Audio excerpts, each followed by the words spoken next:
Right, what is up guys? How's it going? Today, collaboration video with Gweilo60. You've seen the title.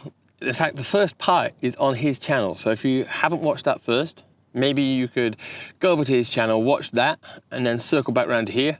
Or if you want, I'm not going to tell you what to do. Just watch that one afterwards.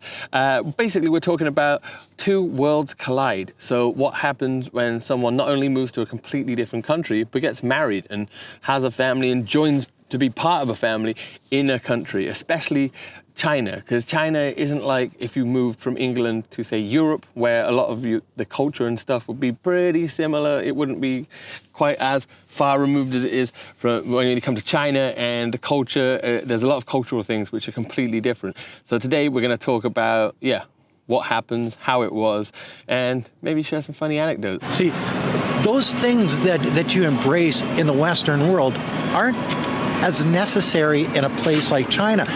They have such good mass transportation, the subways, the buses, the high-speed trains, airplanes.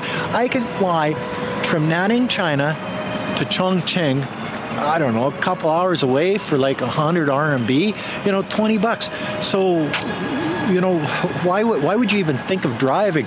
The lifestyle is something that you do get used to very quickly here in China, with the weather like it is, and the hustle and bustle of the city like it is, and the restaurants and the street food and the street vendors, and riding an e-bike around the city. And that's my main way of transporting my sorry ass around the city is via e-bike. And all of these different things that are totally different than what they are in Canada sort of shapes the world that I live in. Yeah, so with the transportation, I definitely agree there.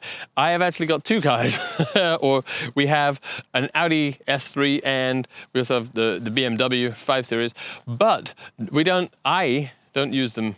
I really don't like driving here because it's so busy and so crowded, and there is a lot of people that are quite bad at driving. So especially here in Wenzhou, driving is a stressful situation, so I don't like driving. In fact, I would prefer, and because I have two children and I work with children, I get very little sort of time where it's quiet and I can just, sit and chill out. So what I like to do is I just catch the bus to work, and I live like 10 kilometers away from my work. So it's a nice 40-minute bus journey, and I can just sit on the bus, put in my headphones, watch YouTube, listen to music, and I don't have to worry about anything else. Noise cancelling headphones are fantastic. Do a fantastic job of just isolating you, and I just get to have some me time and be away from everything else. So there is, like Kirk said, a fantastic transportation network. You can catch DDs. Sometimes, a lot of the time recently as well, I've been quite bad and I guess wasteful by just getting a DD because it's so cheap to get taxis here. In England, taxis would be so expensive. You're talking, if I went from where I live to Bristol, a big town, I live about 20 miles outside of Bristol, it would be 25, 30 quid. That is like 300 RMB maybe, around that, maybe 300 RMB. Whereas here, I could go that same distance and it would be 30 RMB, 35 RMB, so it's like £3.50. And as I said before, I had no idea what was in store for me. I had no idea when I met my wife that my world was about to change forever.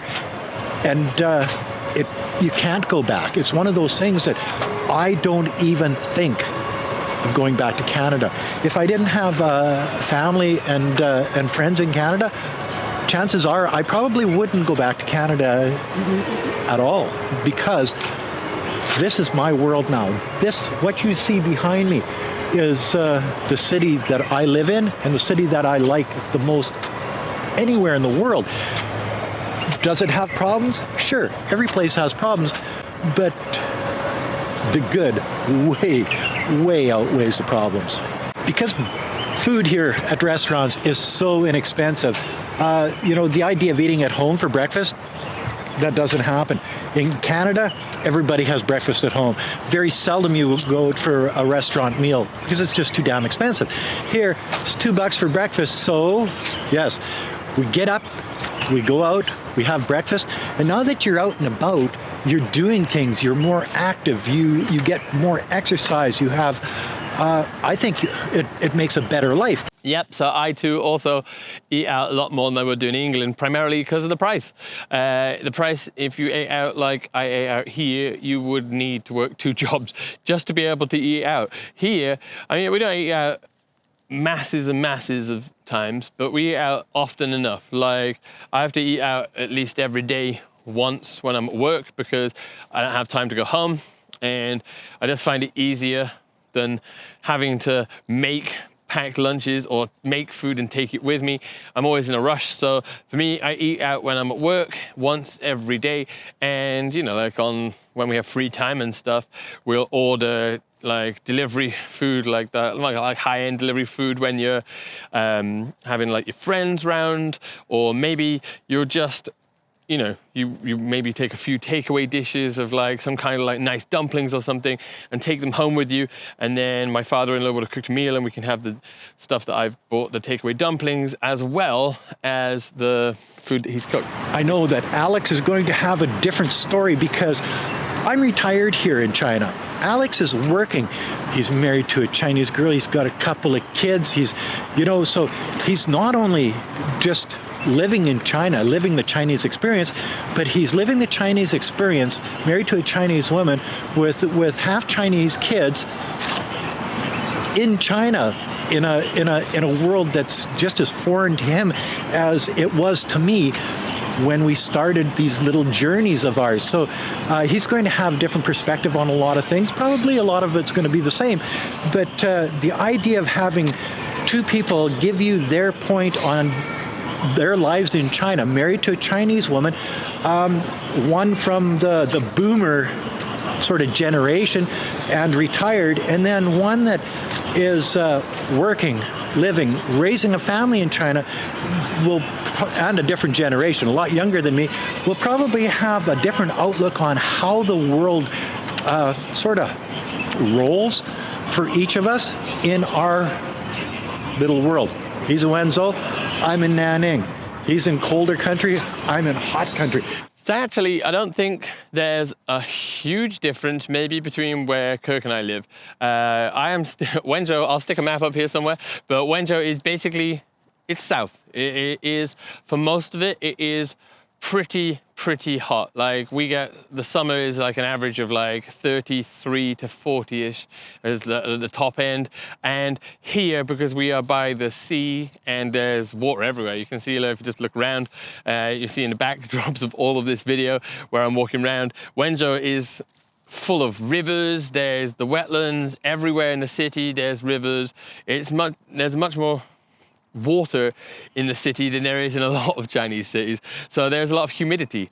And here 30 degrees can feel like 50 because the humidity is insane.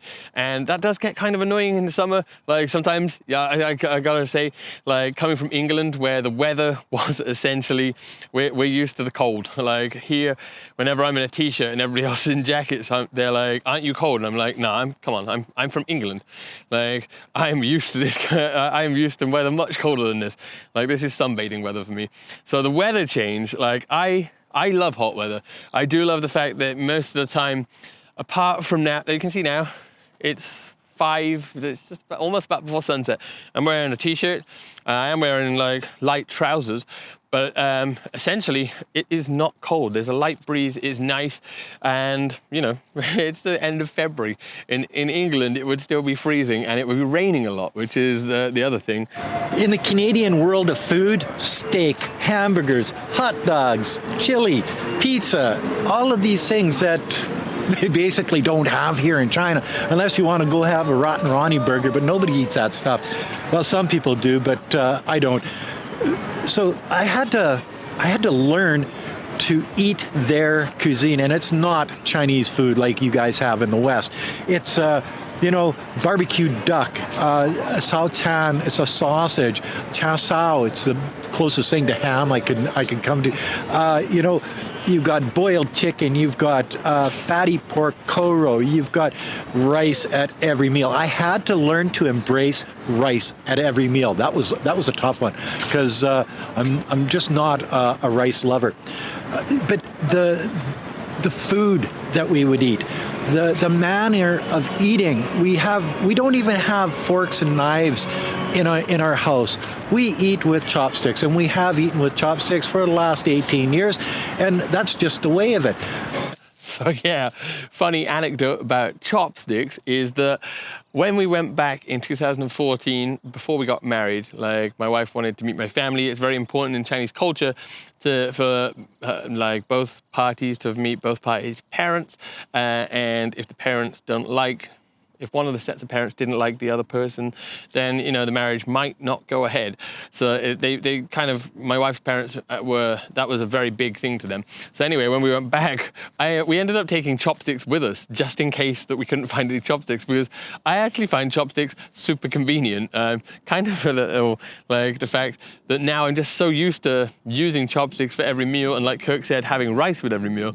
I've never really got used to the rice thing, I'll be honest. Not really a big fan of rice. I eat much less than most people, but you know, you kind of have, that's something you can't get away from. But using chopsticks, I've taken to like a duck to water. I love using chopsticks. In fact, I find it much easier than a knife and fork half the time. Sometimes if I'm eating steak, I'll eat with a knife and fork, or sometimes like if we're somewhere where there's chopsticks as well, I'll cut the steak up and then eat it with the chopsticks, because, you know, chopsticks, you just use one hand. It's very convenient. If you want to play with your phone, you can do that as well. And one thing I wasn't really aware of when I married Wei Fong is you don't marry the girl, you marry the entire family and extended family. Family is really important here in China, and they all stick together. In Canada, kids grow up and they move away, and you see them once or twice a year, and that's basically the way it is. Here, no, you live with your family. So I wasn't quite ready for something like that, living with Wei Fong's father and mother and brother and stuff. So it was one of those things that I had to learn to sort of get along like a Chinese person in China. Yeah, like Kirk just said, when you marry a girl in China, you do marry the entire family, and on the whole, that's not necessarily a bad thing, because in China families, they really do bind together and help each other out. Like, no matter what the situation, small or big, there's always someone there, or some way, or somebody they know that can help you out. So it's pretty good. There is the living together as well. I mean, I kind of did that early on. Like, the first couple of years we lived at my place that the school provided. And then when my wife got pregnant the first time, we were already married by this point. We moved in with my wife's parents because I'd bought a house, but it needed to be finished building. So I bought a brand new house, which actually worked out cheaper than buying a second-hand house, go figure. So we lived with them for 2.5 years. And it was pretty good. I mean, it would have been kind of interesting if they'd had a small place. They've got, I guess, it must be 400 square meters, like 2-level place. So there was an upstairs, a downstairs. We had almost like our own flat apartment with inside their house. So it was pretty good, but you got all the help of them cooking, cleaning, and we all kind of lived together as one big extended family, and all kind of helped pitch in with everything. So it was pretty cool living together and like having a Chinese family and a Chinese extended family. For me, has been pretty good. I know that's not the experience for everybody, but I think for me and Kirk, we lucked out. So yeah. Right, so that is it. What did you think, guys? Hit me up in the comments down below. It's always interesting to see what you guys have got to say. If you haven't already, I'm not sure why you wouldn't, but if you haven't already, go check out Kirk's channel. Obviously, subscribe to him. He makes a hell of a lot of videos. He's always pumping out content, so there's always something to watch for him. He is very active on the platform. Thank you for watching. If you've got this far, fantastic. If you could, share the video, that would be fantastic. If you liked it, hit that thumbs up. If you haven't already, if this is your first time here and you enjoy these kind of videos or the other kind of videos, if you have a look around on my channel, hit that subscribe button. I'll leave you a list of other things if you want to support the channel. There's a link down there to buy me a coffee, or if you want to call it this, buy me a baijiu. Anyway, until next time, guys, bye-bye, peace.